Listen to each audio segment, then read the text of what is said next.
Welcome to the Conscious Fire Culture. We give you direct access to healers, practitioners, and shamans as we explore alternative medicine for wildland firefighters. The mission is to break the stigma of mental health in wildland fire and lower the suicide rates. Our intention is to guide you through a transformation that creates a ripple effect in our community. Welcome. I'm so excited you've made it. Alright, check this out. Mountain Mind Tricks and the Wildland Wellness Foundation are coming together for this amazing collaboration. This is going to be the most powerful thing to come to the wildland fire community in a long time, I think. And that is, master plant ceremonies mixed with holistic medicine, with acupuncture, chiropractors, the breakthrough session, all these things coming into one to support you, the wildland firefighter, to help you regain your mental health, your physical health, and get back to peak performance as soon as possible. Because when we work with master plants and essential oils and acupuncture and chiropractic and mental emotional release, when we put all these together, it is a powerful transformational experience that really it's beyond words. Because once you're touched by the divine, once you're in touch with that healing energy of the universe, with that innate power for you to heal yourself, there's no stopping it. It's like a runaway train. It's like you're gonna start healing. You're gonna have a transformation that has this ripple effect that goes beyond just you and your family, but to your crew, to your fire station, to your workstation, to your forest, to your region, to the community. And really what we want to do is give you the most amazing ceremonial experience and back that up with the integration. How do you take those experiences and come back to 3D reality and implement them? Implement those lessons, those realizations that are so deep and profound that your entire life changes. How do you integrate those? One of my great mentors once told me, it's like you get a puzzle and all the pieces are all spread out, but then you get to start putting that puzzle back together into a new way, a new possibility, a new way of being. And that's what the foundation is working on. The first retreat is the end of January of 2022. And if that's interesting to you, I want you to go to the wildlandwellnessfoundation.com. Check that out. And just schedule a call with Melissa and see if it's a good fit. Again, that's wildlandwellnessfoundation.com. The foundation of Mountain Mind Tricks is the breakthrough sessions for wildland firefighters, and it's one of the most rewarding things I've ever done in my entire life, is to guide somebody through an awakening experience, remembering that they have the power to heal and giving them the tools to release the anger, sadness, fear, hurt, and guilt from their past, and to truly release it, to let it go. When I see these transformations in my clients, it's like night and day. There's before the breakthrough session, and then there's after. And there's just so many times that their transformation touches me that I cry. Like it's so powerful and joyful to see that transformation inside them. And there's so many modalities out there. There is acupuncture and traditional therapy and plant medicine, but I love the breakthrough session. I think it's an amazing adjunct to all these other things, or even Western medicine. And the breakthrough session is so important to me because it's what changed my life. It's what allowed me to completely let go of my anxiety and to move forward and to become the healer that I am today, to start my own company, Mountain Mind Tricks. Like that's because of the breakthrough session. Without that, there wouldn't be any of this. And so if you're interested in a breakthrough session to really overcome the blocks in your life, to let it all go, to really step into your light and be who you know you could be, if you want that to happen for you, just go to mountainmindtricks.com, go ahead and click that button, Alternative Mental Health, scroll through there. If it looks like something you want, let's schedule a discovery session. Let's just chat about it. Let's have a talk to make sure it's a good fit. So again, go to mountainmindtricks.com and click the Alternative Mental Health button.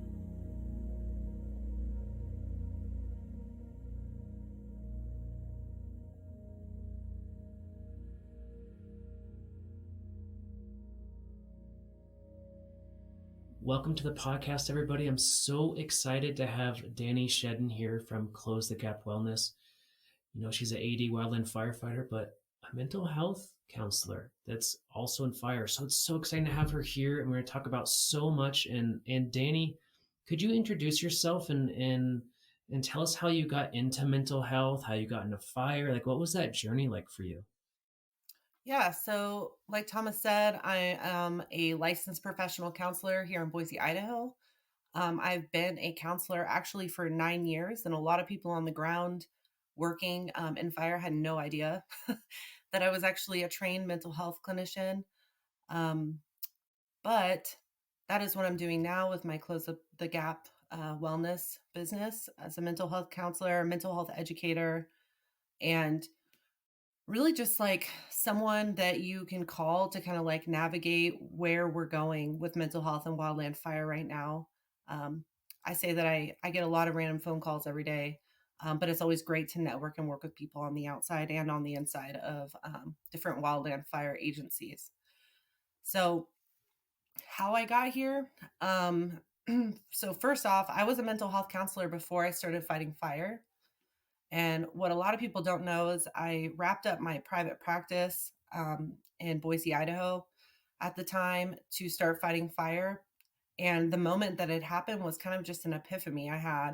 I was in a session with a client and I realized the whole time I was pretty much looking out the window as the client was just looking at the ground, and I realized I kept taking glimpses out the window and I just really wanted to be out there. I wanted to be outside.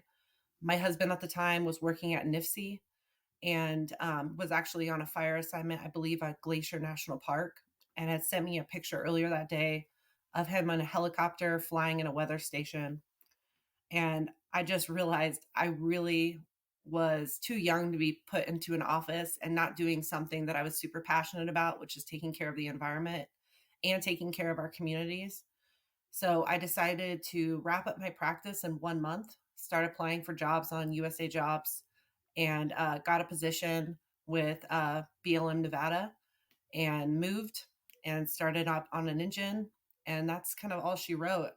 I thought I would only do it for one fire season. um, I thought that I would end up using this government experience to go be a clinician at the VA at the Boise Hospital here, and ended up being hooked like many of us, and realized that I really liked the values and the purpose of this job, and it aligned well with my own. So, as many of us say, we got hooked in fire and the claws dug deep. And then, yeah, did that for a handful of seasons, and then decided recently to go back out into mental health and help people on the outside from the inside. So, Oh, I love that so much. Just thank you so much for what you're doing. Like your values and your purpose and your company and Mountain Mind Tricks, like we really are, doing the same thing and maybe a different way or similar. It's so powerful to be here with you. So again, I just want to thank you for what you're doing and thank you for your story. Thank you for sharing. And I do want to ask you, your company's name, Close the Gap Wellness. Like, and I know closing the gap is something we all hear about, when we're hiking into a fire. It's something I've written about as an analogy, and I'm curious on like what was the inspiration for Close the Gap, and like what does that mean to you? yeah. So, close the gap for me was always something that I was trying to do when I was out in the fire line around mental health, and really trying to connect people to resources, trying to educate people on the ground that I saw suffering, um, to getting help when they need it, and trying to create them to be their own advocate. So, Close the Gap was really just to fill the void that I've seen, or the Swiss cheese, fill the Swiss cheese and those holes with resources, clinicians out there that can help, different kinds of therapies that can help, different kind of holistic approaches that can help. So, Close the Gap for me was bigger than me, and it still is. It's about the community and wildland fire, and how we show up for one another, and closing the gap around mental health and getting everyone services that need it, even prevention as well. Also, I will give a shout out to Anchor Point Podcast, Brandon. I had lots of conversations with Brandon over the years. Used to fight fire with him in BLM, Nevada together. We had a great time. I remember when he started his podcast and us having that discussion. So it was really great. Brandon reached out to me and I could not think of a name. I was really struggling with a name, and he dropped that name on me, and immediately I was like, that's it. I mean, that's it. Because that's something, even like you said, Thomas, that we talk about all the time, almost like an analogy. And that's how we want to help people. We want to close that gap and help. Oh, I love that so much. Yeah, shout out to Anchor Point. Such an amazing podcast, and yeah, I love Brandon. Good dude, and such a supporter of us over here at the Conscious Fire Culture and the Wildland Wellness Foundation. All the stuff that's going on, and yeah.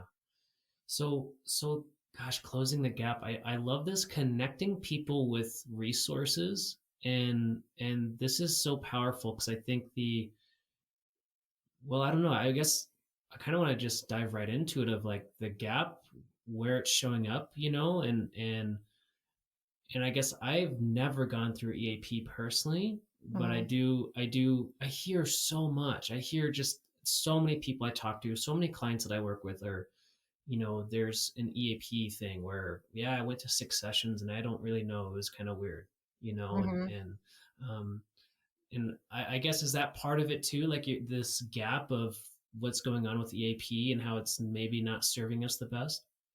Yeah. Yeah. I think that, I'm in the middle with EAP. And why? Is because I've used EAP and it's worked for me.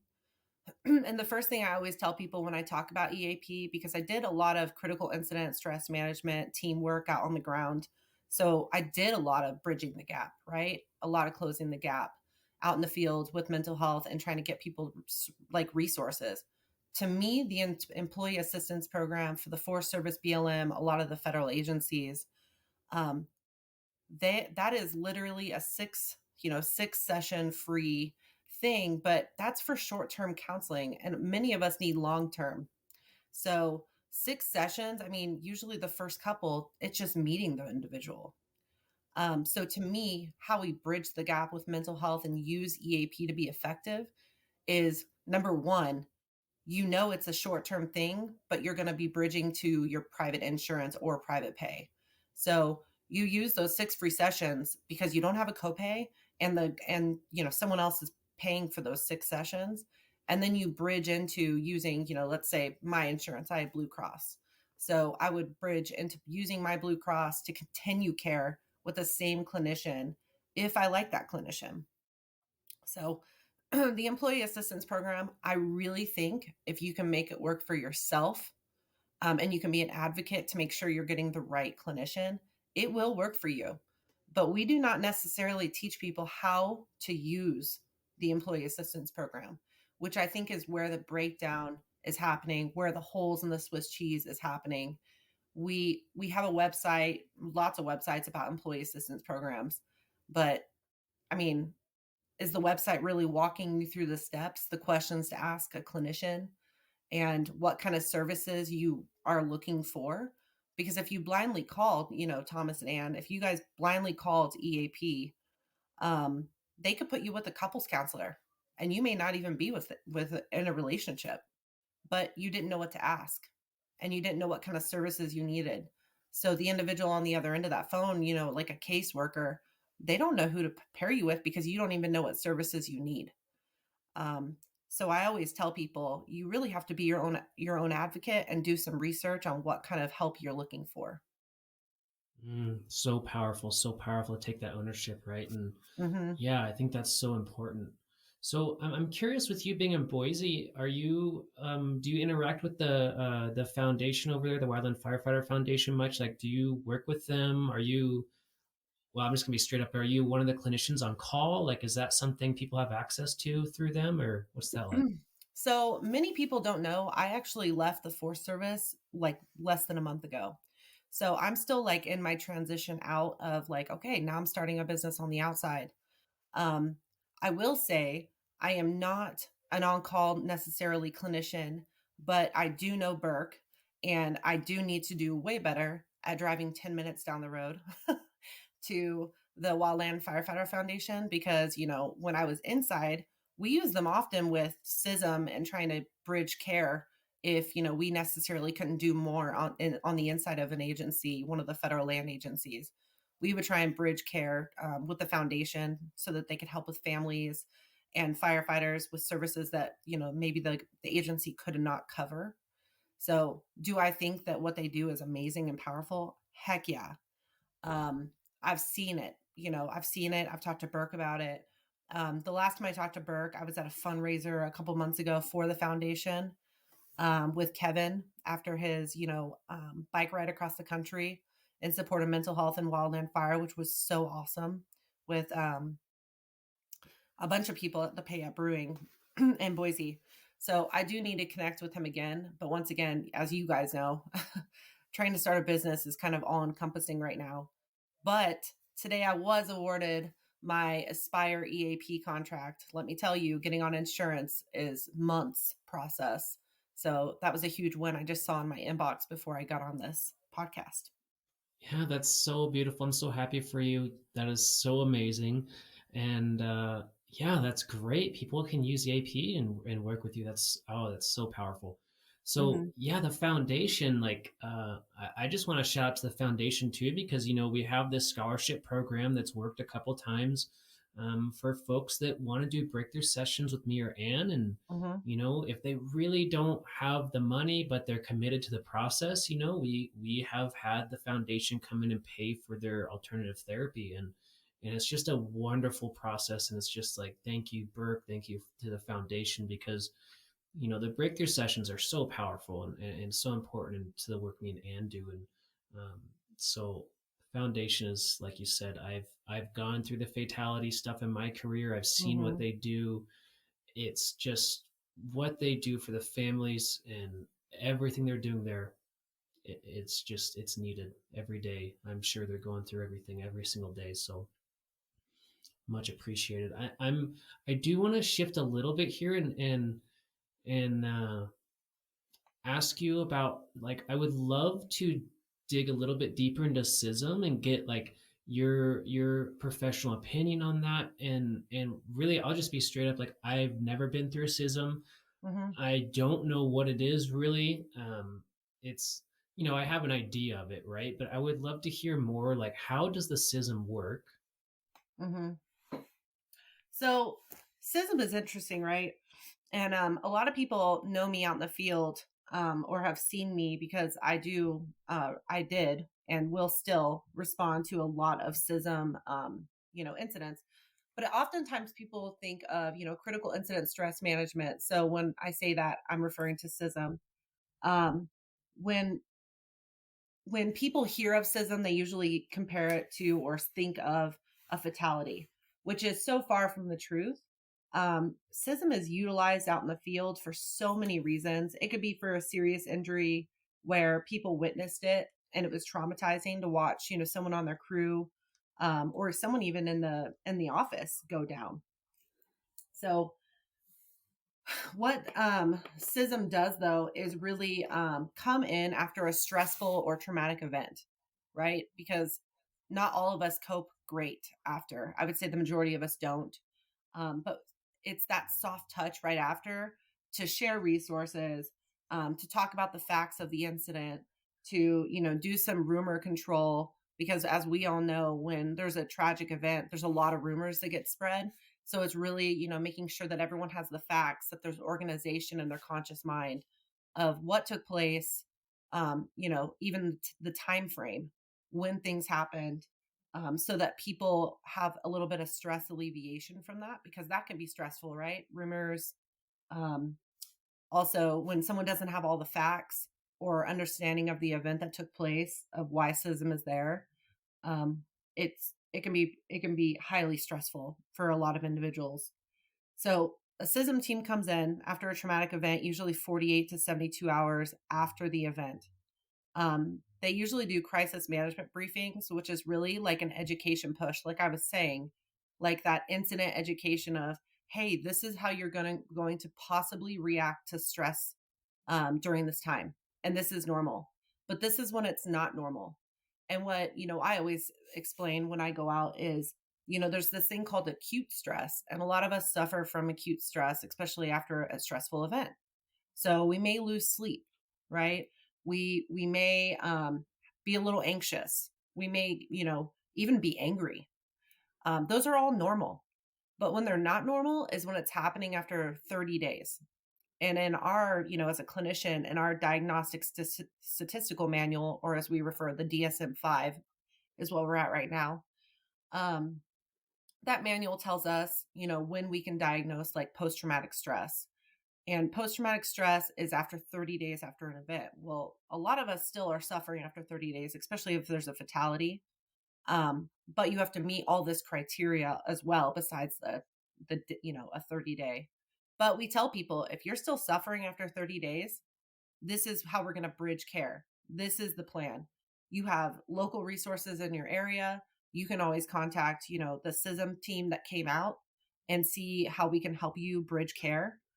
We explain the EAP process. I always explain how to use their private insurance to seek help.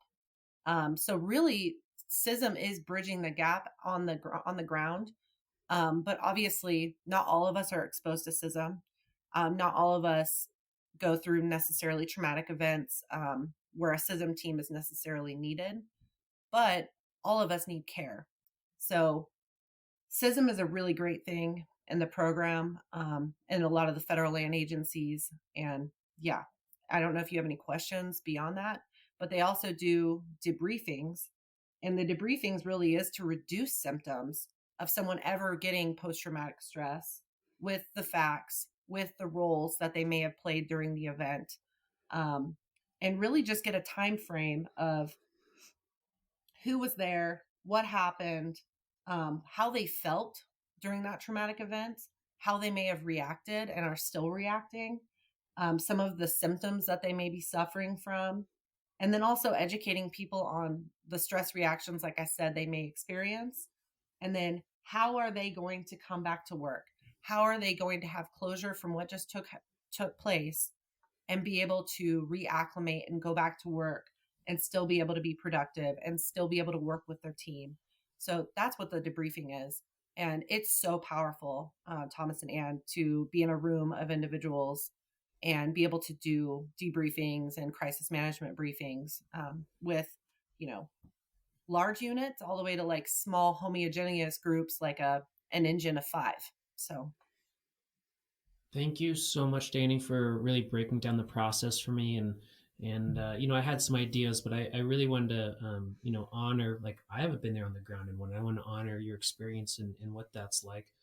And, you know, I guess for me, something I do want to bring up, and I want to get Anne's take on this too, is something, a technique that me and Anne have been using specifically around fatalities mhm, and this is more personal. I've done this with a couple other clients too, is when there's a fatality, is going through the Ho'oponopono process. And this is super alternative, right? We're talking about a guided meditation with energy and stuff like that, but mhm, really we're asking for forgiveness from that person and speaking to this person, and then really making closure in our own mind with that mhm, person, and then cutting the cords, like cutting the energy. And not that we're like anytime we think of them, that energy cord will be back, but when we cut the energy and release, and just have the forgiveness inside, it really allows the grief process to be a little more natural in my experience. And I want to get Anne's take on this, because for me, I really think something like this should be at the CISM. Like, and I know this is super alternative, and um, it's so powerful. And I just want to get Anne's take on this. Like, your experienced Ho'oponopono, and like, where could this like fit in a bigger role than just Mountain Mind Tricks on call program? Yeah, I've actually had a personal opportunity to use it with a firefighter death before, mhm, and it was a technique that I had already known at that point, and it was super helpful for me just to recognize that like really be able to connect with that person in a meaningful way, because I did it kind of on my own and kind of in my own space, and recognize the connection we had, recognize the times that we had together, and allow that person to just energetically kind of disconnect from like causing grief. Like, we're not causing each other anything. We're very respectful of where we're at right now, and we can be sad and we can still move through that process. And just the Ho'oponopono process can take between like 7 minutes and an hour, depending on how you want to do it. So it can be very quick. And it's just, like Thomas said, an alternative style to kind of maybe incorporating into some of the other clinical, like diagnosed and practiced modalities of kind of treating grief. Grief is going to look different for everybody, which makes it very special, especially if you've had like something as big as a fatality to something just like a little injury that's bothering you because you made a decision that you're not really happy with. And just understanding that both of those work together. I've had a lot of clinical type modalities used going through grief personally and with some of my clients as well, and just recognizing that they both really have their place and that they both can be super useful in dealing with grief, and knowing that your grief probably doesn't look like your friends just because you have completely different model of the world. Like, you see the world differently because of your past experiences. Mm. Oh, thank you, Anne, so much. Thank you so much. And Dani, I wanted to just ask you, more on the clinical side of, what does a grief process look like for the client? Because, I think from my own personal story, the grief completely derailed my entire life. Like, it went full on PTSD and really bad situation for me for a couple years after what happened to me. Um, and that's not normal, right? And Hmm. so I'm curious though, like, what does the grief process look like? Because maybe it's 6 months, maybe it's 3 months, maybe it's a couple of years. Like, how do you help people go through a grief process in the clinical side? Yeah, and there's no there's no real answer to time frame of how someone's going to handle grief or how it's going to impact them.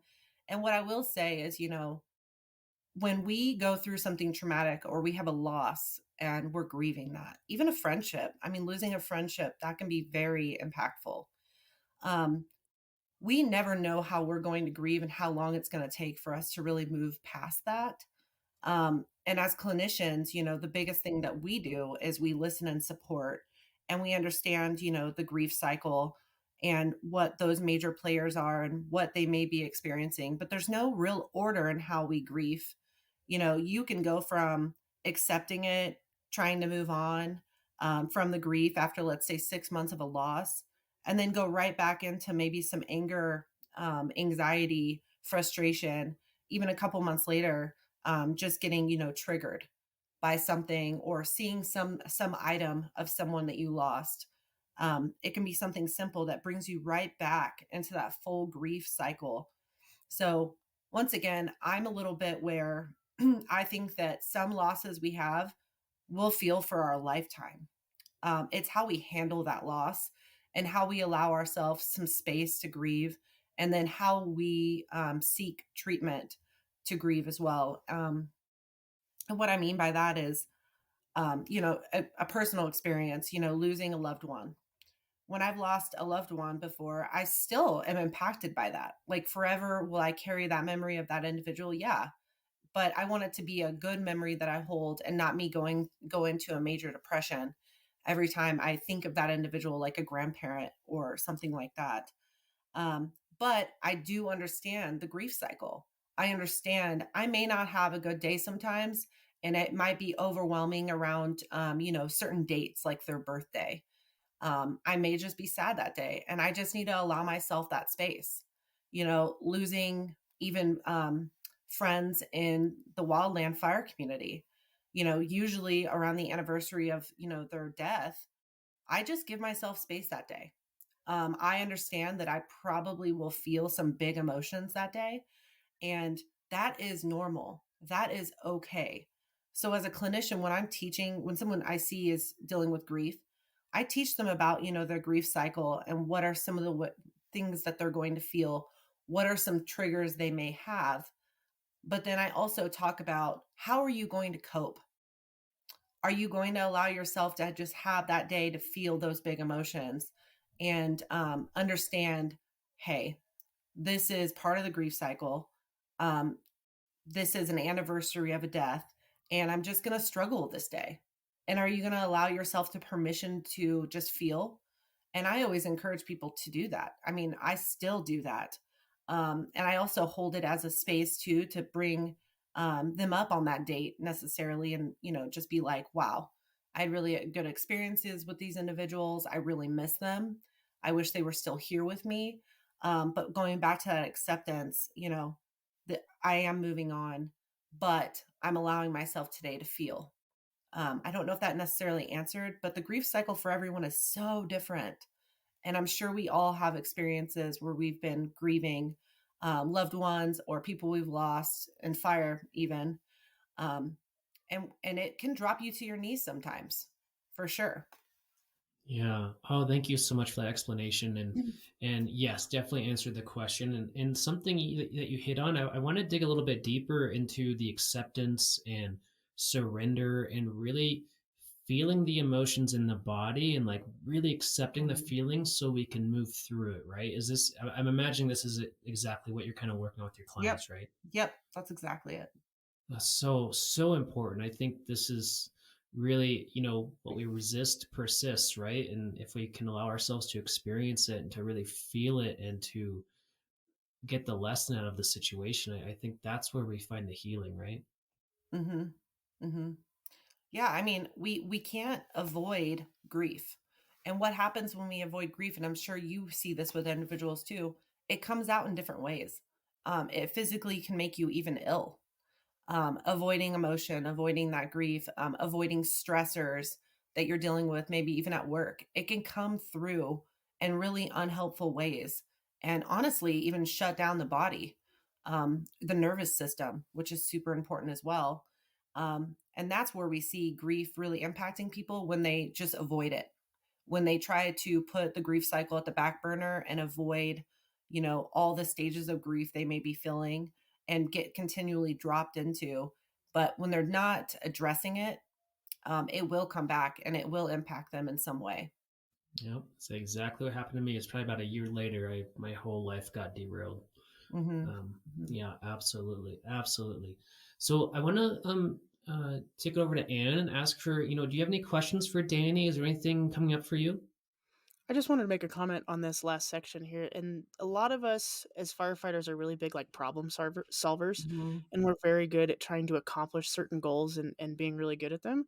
And I think a little of the problem that I have run into with some of my clients is that they really just want to like work on it really hard and then fix it and be done with it. And Hmm. that's not really how any of this process works, unfortunately. It's something that, like you said, it's going to keep coming up in different ways. And the process is that you're going to have to learn techniques or coping mechanisms or Hmm. ways to deal with certain emotions or feelings or reactions in ways that are really healthy for you. And some of it's going to be trial and error, and some of it's going to be working with a professional and just understanding that this isn't going to be like a one and done type thing. That's not how life continues to bring people into your life. That's not the reason for them. And it's something that it is actually a very rewarding journey too, to try and figure these things out and find that you are really that resilient and can really work with some of these things, and it can open you up into some new opportunities that way as well. And one of the questions I've got for Dani, and I guess this will be for the three of us actually, is Hmm. the younger you. So when you first started in fire, you first started in mental health. What was one technique or thing that you really wish you would have learned early on? Was one thing we can practically give our listeners that we would have rather have done earlier? Mm. Man, there's so many. I think forgiveness. I think that understanding that we're all human, that we all make mistakes, and not to just cycle through those emotions of just like blaming yourself and getting down on yourself for mistakes you may have made. Instead, just focusing on forgiving yourself, being able to move forward. I mean, even a lot of the work that you two do, a lot of it is just, how are you going to move forward? Well, you're going to use these techniques and then you're going to be able to move forward from that. And even in counseling, it took me going to grad school to really understand all the stuff that I had under the waterline that I had not dealt with in my life. And then realizing I really need to forgive myself to move forward. And I wish my younger self would have been able to forgive myself way earlier, and move past some of the hurdles I've had in my own life. That's beautiful. I love that answer. Yeah. Thomas, do you have something? Wow, so many. Like Dani said, I think something that um, is just to face it, like to face whatever's happening, whatever's going on internally and inside, is to face it with a curiosity and an understanding. Like, I'm a human. I have this, like, this is coming up for me. I'm either, I was a very angry person before getting, well, blasted with kundalini, but and subsequent things like that. But my life was a mess, and the anger was overpowering my life in a lot of different ways, and I could never face that.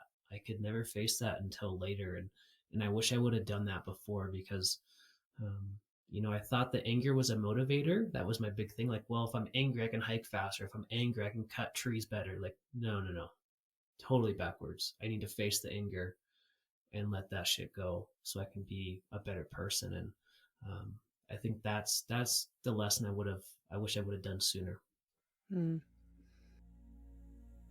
So the last couple of years I had to quit coffee because coffee was like this liquid shot of anxiety for me. Like, my heart would race. I could focus intently, but only for a couple hours, and I would crash super hard.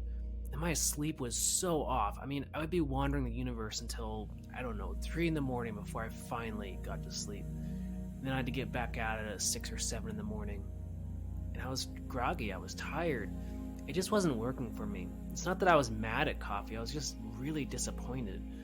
And so I ended up quitting coffee. And I've been searching for an alternative for a long time. And that's when I came across mud water. Mud water is this amazing, amazing tea. It's got masala chai in it, it's got cacao, lion's mane, cordyceps, chaga, reishi, cinnamon, turmeric, and Himalayan sea salt. And what's so amazing is that you feel the same energy, that same burst that you get from coffee, but it sustains all day. There's no crash, there's no headache, there's no dehydration. It's just this beautiful experience. And so, yeah, I'm gonna say it. Fuck your coffee. You gotta switch over to mud water, because mud water will change your life.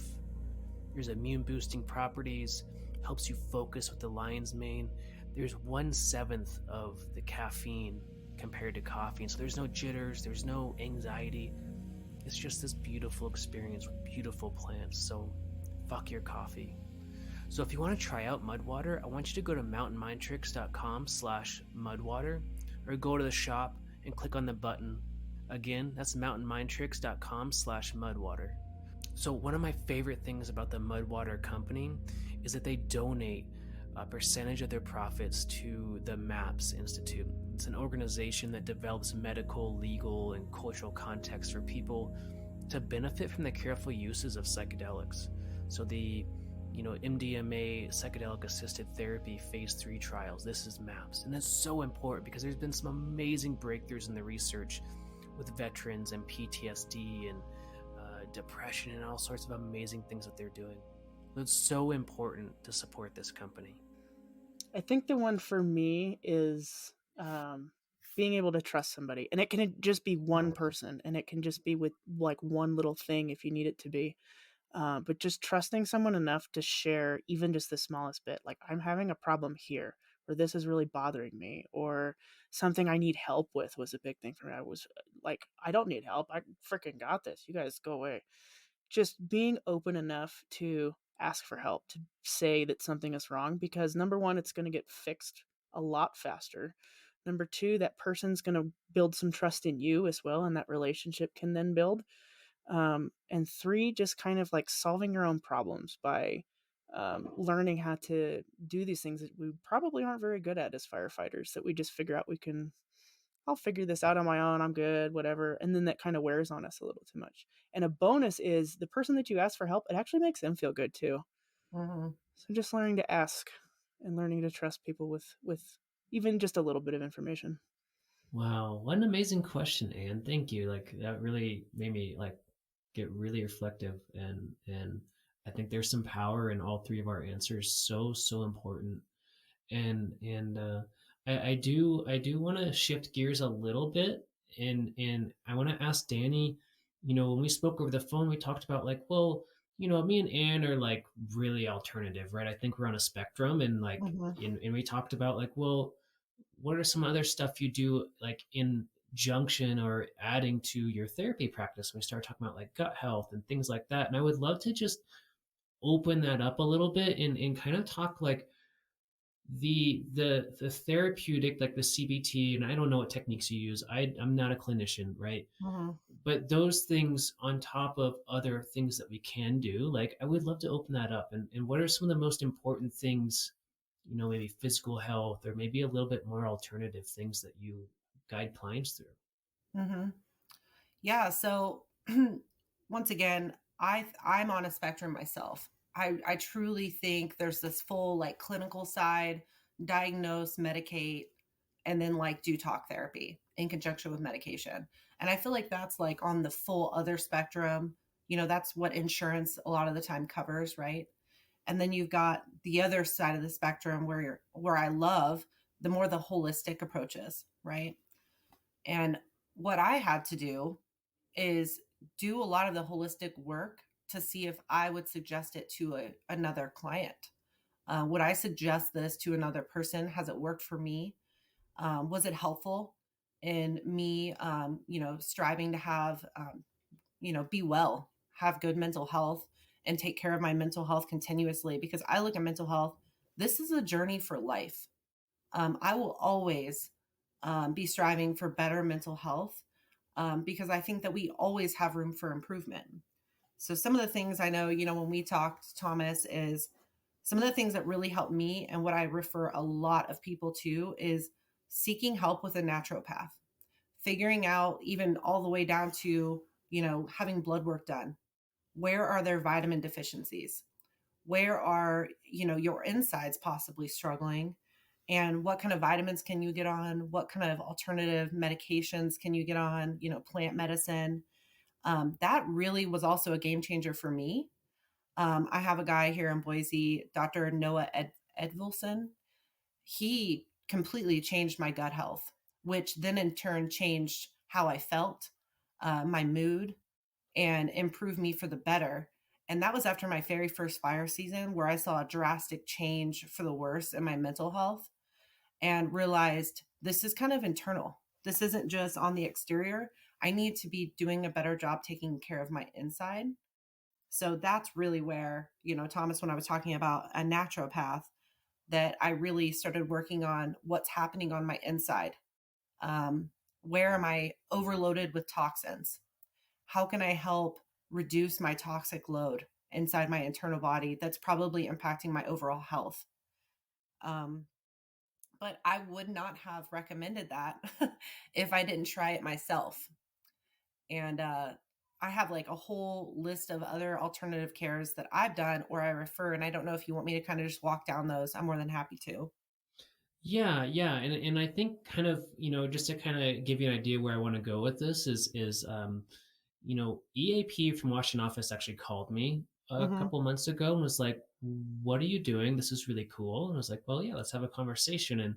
And one of the things that I told them is like, "Look, what you're doing's not working exactly right for people right now." And we talked about that, and we all have our own opinions, right? And I'm open to Mm-hmm. that. But I told her, I think what would be the most important thing you could do is open up an EAP, like a 6 session thing for acupuncture. And she Mm-hmm. was like, whoa, that's way too woo woo. I don't know about that. And I was like, well, that's that's like step one. And I'm going to 100 here because we're going to talk about some way deeper stuff here that's way more alternative. That's like the most medical, clinical, studied alternative health thing Yeah. out there. Mm-hmm. It works It every does. time. It does. Every time. And so I'm curious, like we're gonna go a little bit deeper than that, but I'm curious, like that's kind of where I'm going is like the acupuncture, maybe the Reiki, the massage, like anything that you've used. I would love to just have a discussion about this because I think it's, like you said, I'm on board. The clinical stuff is so important. The Mhm. medical doctors is so important, and our mind, body, spirit, Yeah. right? Yeah. And yeah, so now that I kind of know the outline, yeah, for sure. So what I've done for even myself, and what I always recommend for other people, number one, acupuncture. Um, I've used acupuncture all the way from having more gentle labor with having two children, all the way to inducing my labor, to taking care of pain during fire season, and then also for my mood, hormones, all those things, right? Acupuncture is everything. And I'm fortunate enough to be here in Boise where we have a co op, where it's on a sliding scale and it's a lot more affordable. So I always recommend people seek out acupuncture. Is it covered by insurance? Not usually, but it's worth it. It's a great alternative holistic approach, but it is one of the most studied holistic approaches, and it is effective. The other thing I love, and I've talked about this with you, Thomas, is red light therapy. I have red lights at my house, and a pad specifically with a bunch of red lights. What it helps with is seasonal depression, brain disorders, healing and pain, athletic performance. So, like, right in fire, like we always want to perform at our best. Red light therapy was a game changer for me. Another thing that I've tried, because once again, I will not refer services unless I've probably tried them out because I don't know. Um, Hypnotherapy. I was introduced to hypnotherapy, and did like a trade in services with a hypnosis session I was able to attend. And it was amazing. I felt completely relaxed. It induced like a trance like state to really focus my mind and really process some of the things that were like deeper than the surface level. So I recommend hypnotherapy. I think that that's a great alternative care as well. But once again, if I haven't tried it, I'm not going to recommend it. And I've tried this. The other thing that I do regularly once a month, and it's just kind of like I've been a game changer in my health overall, is Bodywork. I obviously like, obviously I'm a little biased because I've been doing it for so long with the same therapist, but having a massage therapist that understands your entire body and your overall health and looks at body work as a way to treat anxiety and depression, reduce your stress load, it was huge for me. Even fighting fire, I would schedule on my 2 days off with her ahead of time. I'd leave 2 weeks, and I'd be like, hey, these are going to be my 2 days off. And I would make sure I would come home and I would see, her name's Mare here in Boise. I'd come see Mare, and I've been seeing Mare since I was, I think, 20. So we've had a long go together. So she understands my body. I joke sometimes more than I probably understand my own physical body. Um, Another person I got to meet here recently, at a conference, actually, for, I believe it was LA County Fire Chiefs. One of my best friends, Dr. Minda O's, she's a psychologist, and does a lot of work with first responders. She's amazing. She brought me along, to this conference with fire chiefs for structure fire. And I got to meet Kindle Ann Yoga. That's what her handle is on Instagram. And she is a therapeutic yoga, like therapist. And she works with first responders like Cal Fire. She works with some federal, but she works with first responders and does yoga therapy sessions with them. And I truly believe in her work, and I truly believe in movement as a way of healing. So I feel like I'm on the full spectrum, Thomas and Ann, on, hey, if talk therapy is not working, if only working with a clinician is not working, I think you should also seek additional help, because I do. So it wouldn't make sense for me not to seek and tell people to seek additional ways to heal themselves, with other alternative care. I am a CBT mainly therapist. My goal is to get my brain spotting education done here soon. And that kind of, a lot of people are like, oh, that's kind of like woo woo, but I've seen it be effective. And so once again, if I've seen it, I've watched people like it change them. and their experience and their way to process trauma and grief, I'm going to recommend it. And I'm hopefully going to attend those trainings in the fall. Summer's a little too busy for me with fire, but brain spotting is when you really locate points in the client's like visual field that help them access unprocessed trauma in their subcortical brain, you know? And what I mean by that is they're really able to focus on what's going on in their visual field, um, so that they can bring up that unresolved trauma and work through that with a therapist that's trained in that. So I saw that happen this last summer on a fire assignment with a therapist on the field. And I was just like, this is a game changer. It's just like, it reminds me of EMDR, but definitely something that I would use with clients. And some people would say it's a little woo woo. But I definitely think that as therapists, we need to kind of be on that spectrum of care, because if talk therapy isn't working or they maybe need something additional, we should be recommending that and referring. So, Oh, thank you so much, Dani. Wow, Joy, like I'm so happy you're open to everything.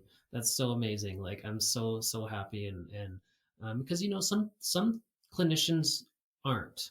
And so mm-hmm, I really want to honor that in you, and that because for me and Anne, what we do is one, it's alternative therapy. It's totally mm-hmm, different approach. But what you're saying is I really want to resonate here is that almost I would say 90% of the time, after our sessions, I give the client homework. Yes, we're going to follow up. We're going to start the coaching program. Like, here's the things.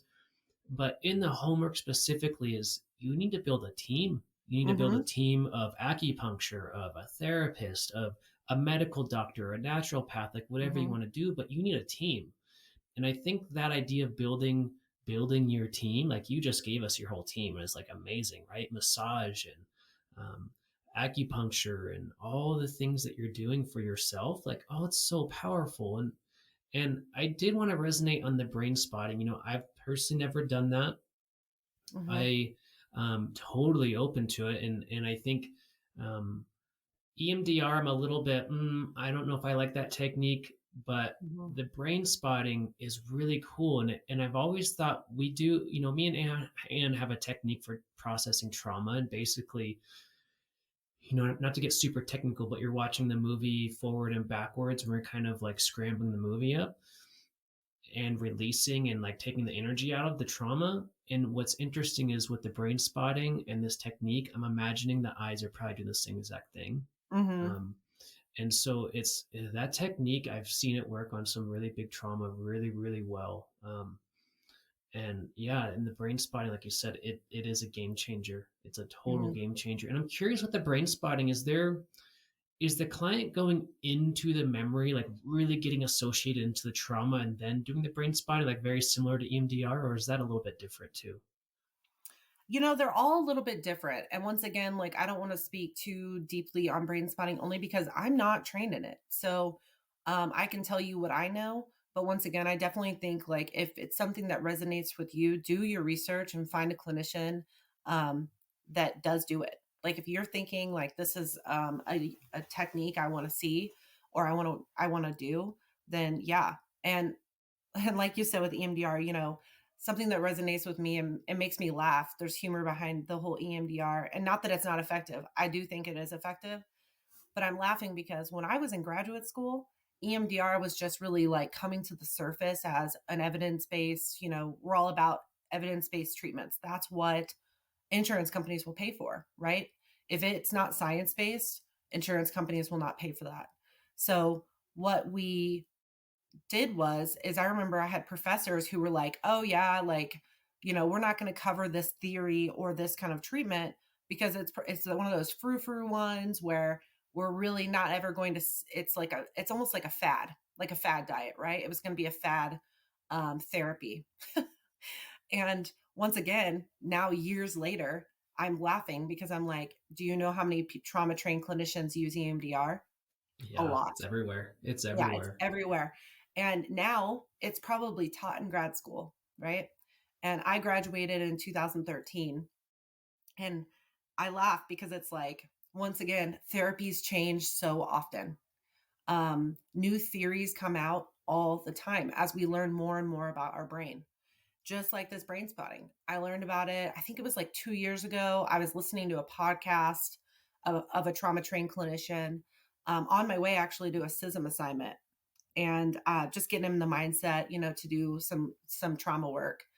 And I was like, oh my gosh, what is this brain spotting thing? And really started doing some research. Now, it's a pretty penny to do any kind of training, but with brain spotting and EMDR specifically, it's pricey as a clinician to become like certified in those. But I really look at brain spotting as it's effective for a wide variety of like emotional and somatic conditions. And it's particularly effective bringing up that trauma, bringing up those trauma based situations, and then really helping identify and heal that underlying trauma that contributes to so many of the mental health struggles we see, like anxiety, depression, post traumatic stress in the fire community. And that's why I recommend and would seek out, if you are dealing with those, um, to look into brain spotting and EMDR. Um, but once again, I still feel like I'm not completely trained in that. So I don't necessarily want to be like, okay, this is the whole process and this is how I would use it in therapy. Maybe when I come back on the show in the fall and I'm fully trained, I will walk through the whole time on a podcast. This is what it's like. And I would love to Yeah. do that. Yeah, that'd be amazing. That'd be amazing. I do want to go over to Anne here and ask her if she has any thoughts on this, and also I do want to open it up between me and Anne a little bit on just I do want to resonate with the mental emotional release technique that we use. Mm-hmm. There was 2 clinical studies done, and the results were, I mean, like astonishing. Like Mm-hmm. it's like it's astonishing, but there's only 2, right? And so Mm-hmm. there's not a lot of like in the clinical world, like, well, that's not really real then, right? And Mm-hmm. so I do want to jam with Anne a little bit and just get her take on kind of what we're talking about on the. And Anne's done so much trauma work. It's like you're the specialist in the company on trauma stuff because you've been through it all, right? I don't know if that's a good thing or a bad thing. um, yes, I am a trauma informed care specialist and practitioner. I just wanted to kind of tie in a couple points too, as far as like, we won't ever recommend modalities that we haven't done or verified ourselves. I Mm-hmm. am also a very big um, I push hypnotherapy a lot because I work with an advanced clinical hypnotherapist myself. That was kind of what got me interested. Thomas and I are both certified in hypnotherapy. It's something Mm-hmm. that I think has provided probably like the most benefit overall for myself personally. It doesn't work for everybody though. It's one of those things that you have to try something, like we said, holistically. You really need to figure out what works for you, and it's not always going to be the same thing that works for us. So try something that you may think is a little bit different and just see what it's like. Does it help you in a certain way? Do you find maybe some other connections with a clinician or a practitioner that really helps you out? And just understanding that they have their own experiences, but it's up to you to kind of decide what is right for you and where you kind of want to take that. And a lot of it just opens it up into conversation. What does this kind of modality look like? What can this do for you? What can't this do for you? How does this help me? How does this kind of build a relationship between you and either a clinician or a practitioner on. I'm a big person on, like, you have to interview your therapist to make sure that Yes. they're a good fit for both of you. Like, it's a business transaction a little bit, but it needs to be beneficial on both ends. So you get to do interviews and you get to figure it out if it works. And it's in the end all about how you're going to progress, and whoever fits that bill for you could be very different. So please ask around when you start shopping, whether it's under insurance or EAP or however it goes. Like, we didn't really want the marriage and family therapist to help me with my trauma issues. Exactly. Um, so trauma-based stuff can be a little bit difficult because it's a little bit like grief in that everyone deals with trauma differently. My definition of trauma is simply just an emotional reaction to an event that then interferes with your like everyday or safety mechanisms. Mm-hmm. And that definition varies between clinicians and practitioners a little bit, but understanding that there are so many different ways to kind of tackle it. And the modality that Thomas and I are very skilled and practiced with is called mental and emotional release, and it's a timeline based therapy. And it's a technique that I really enjoy using because it doesn't have to associate a client like we talked about earlier, which basically means that you don't have to dive so deep into that memory that you start to feel every little feeling and get really stuck in there and then not know what to do with all of that. So it allows us to kind of, like Thomas said with the movie, a little bit watch this situation from afar and kind of study and tell your unconscious mind, like, what is there to learn from this event that I was too overwhelmed to learn at the time, and try and work with it that way. And like Thomas had said too, there's been a couple of really incredible studies, and we're trying to create more just to show how valuable this therapy is. But there's things that work and there's things that don't work. Sometimes mental and emotional work release will work for everyone, and sometimes it won't. Trauma is very special in that the same instance may not be traumatic for one person as it is for another. Like I said, it's just an emotional reaction at some point, and some of that depends on what you have resource wise and like how you've dealt with situations in the past as well. Mm-hmm. Thank you, Anne, so much. And Dani, please, if there's anything you want to comment on anything that me and Anne were just talking about, please do. And I do want to ask you a question. It is one thing I want to make sure we hit on is like, how do the wildland firefighters find mental health, and like what's that process like? And I think, like you said, closing the gap of how do we do that? Like, what's the best process? And yeah, what's that like? I really think identifying first what you're dealing with. What kind of symptoms are you suffering from? What kind of team are you going to need? Do you need to go to your normal doctor first and figure out maybe your blood work? Maybe you're deficient in a vitamin. Maybe there's something going on physically, some kind of pain, right? Because pain can bring up a lot of emotions. So if you're suffering from pain, you may need to address that pain to get help. So first off, identifying what's going on. I always recommend going to your like normal family doctor to make sure that you have blood work done and see if there's deficiencies, or a naturopath. And then the other thing is, when seeking help, understanding if you want therapy, what are you hoping to get out of it? Really having some objectives, just like we do in fire, right? We set objectives for the incident. This is our goal, to keep the fire out of this specific community, to put line here to secure that community, etc. Set objectives like you would in fire. Treat it just like you would in fire. You wouldn't show up to an incident and just be like, oh, like maybe we'll put the fire out today. No, you show up and you make a plan on how you're going to do it, and you look at all the resources around you and you get to work. Well, the same thing with your mental health. Make a plan, call people, get people on your team, on your incident of what you're facing, and get after it. Be your own advocate. I will not ever say enough. You have to be your own advocate. No one else is going to know what's going on with you internally. It's you. You're going to know. So seek out help. How to do that? I mean, once again, this is EAP. You can call your EAP number. You can also use your own private insurance, or you can find a trauma trained clinician in your area. And how you do that, truly, I'm going to be honest. I mean, the best thing I've ever done and how I found clinicians is really just Google, look up Psychology Today.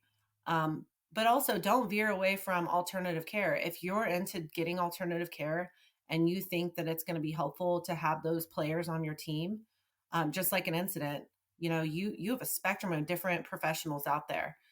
Same thing with your own body. You need to have a full team to help you get to, mind, body, and spirit all being in check. So making sure to reach out to the right players by knowing what's going on. That's probably my biggest advice.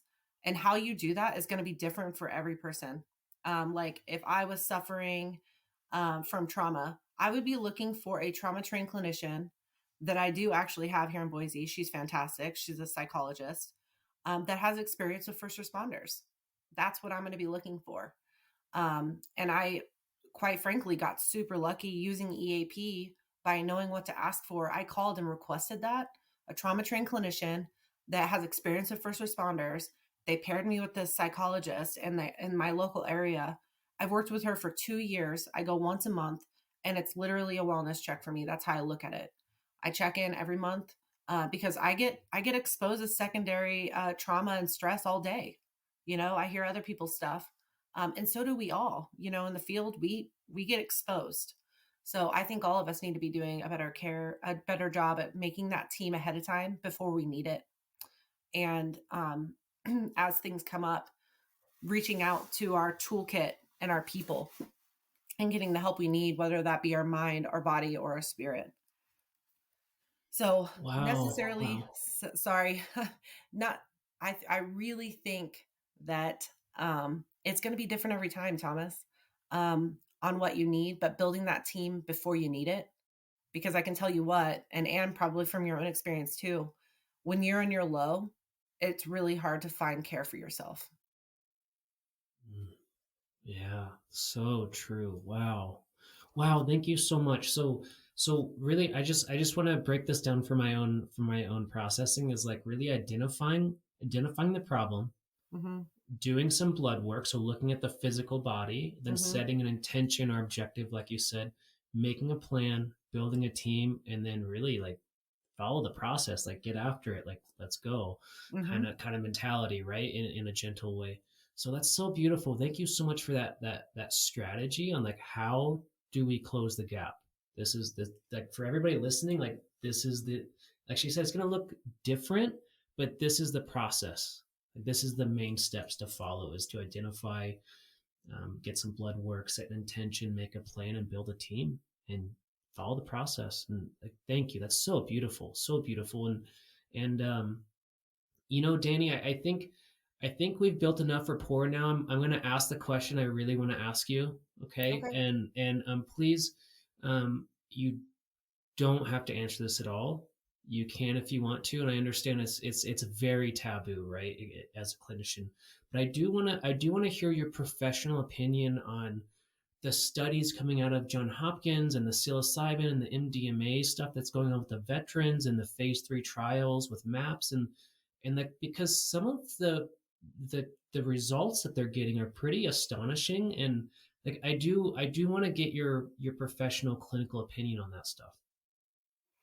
And I'm not necessarily like in the full loop of the John Hopkins specifically, like what research is coming out. But I will say that there's a lot of research coming out around veterans and treatment modalities and alternative care. And I am completely on board with that. And why? Is because I've seen it work for my dad. My dad has been doing like experimental, different kinds of like alternative care at the VA in Kansas, where my parents have a farm.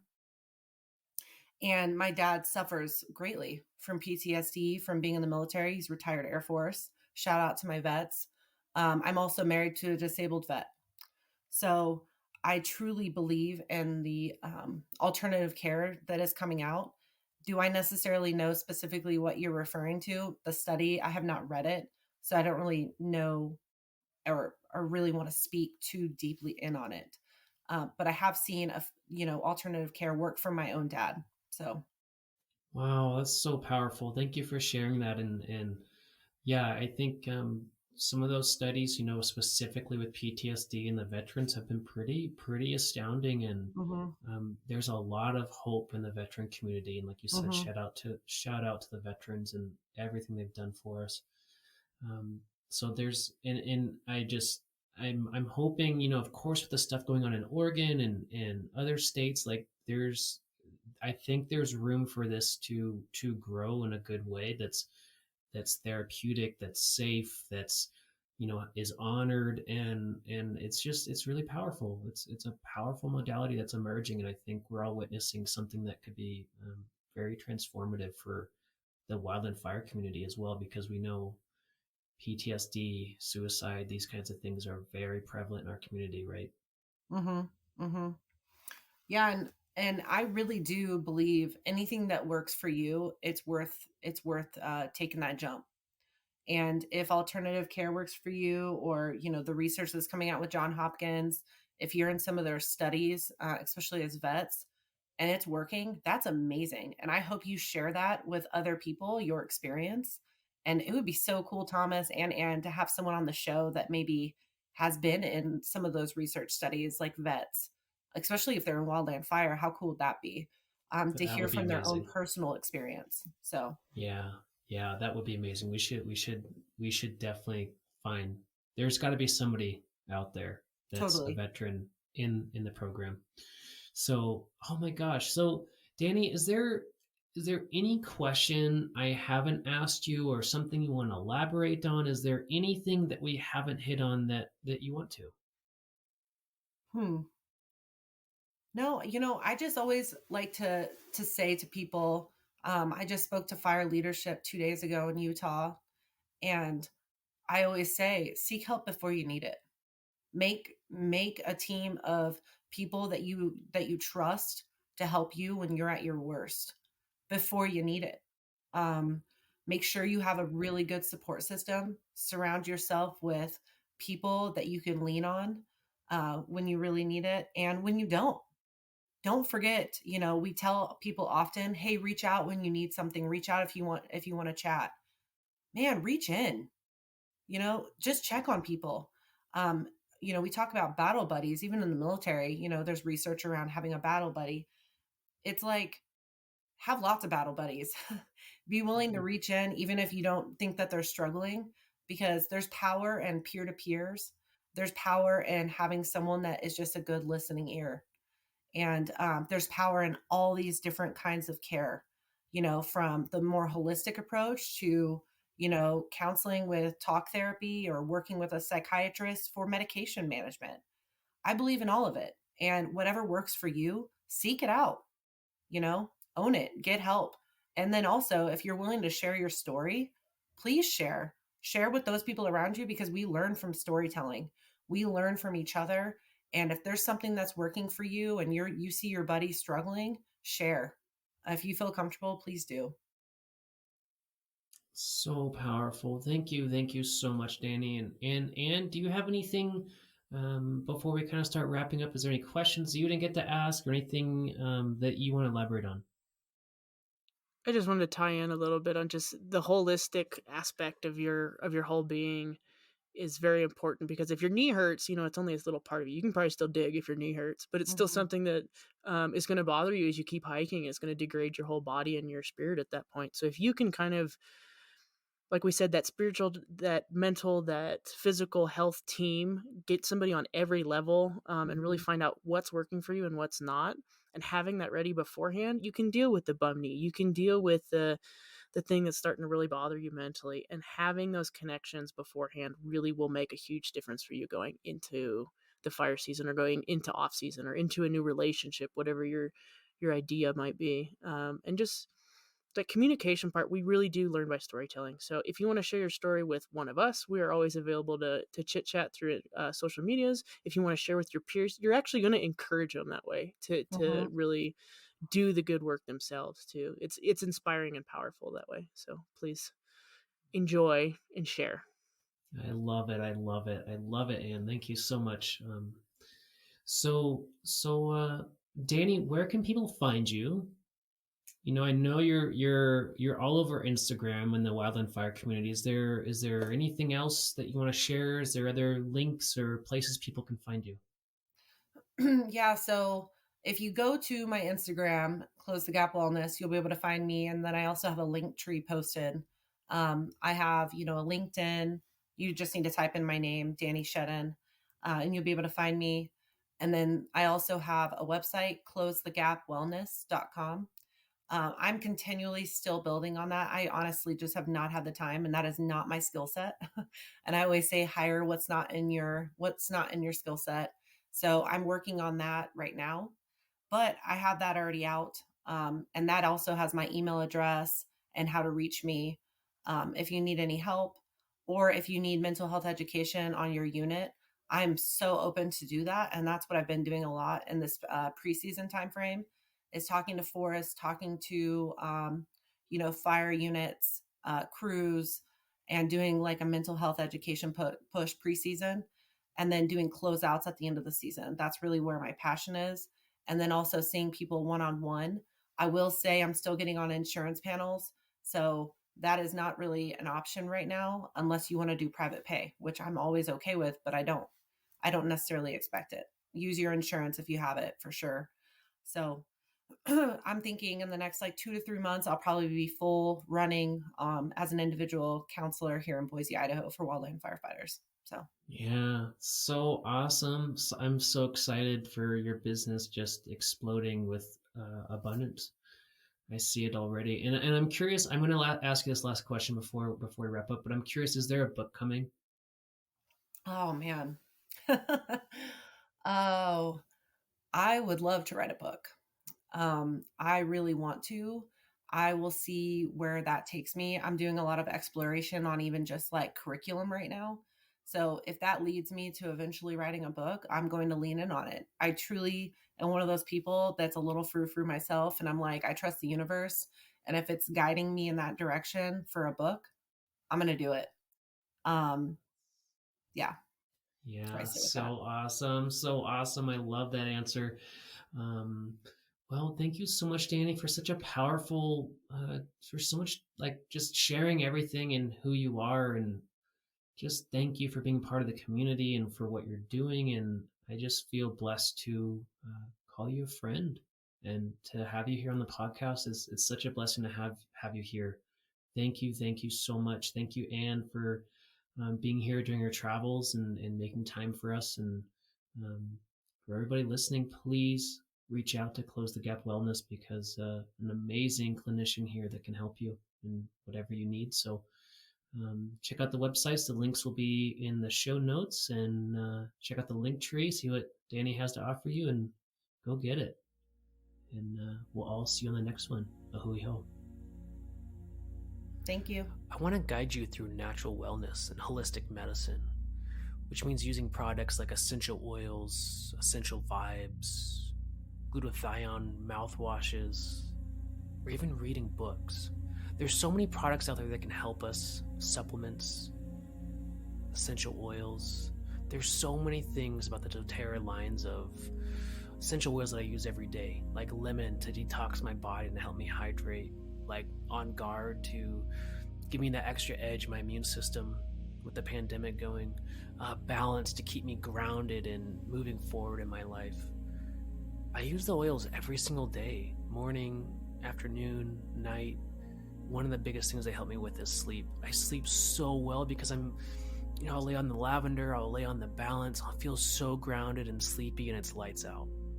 And I know the Wildland Fire community just struggles so much with sleep, and really the lack of it, right? On top of that, there's books.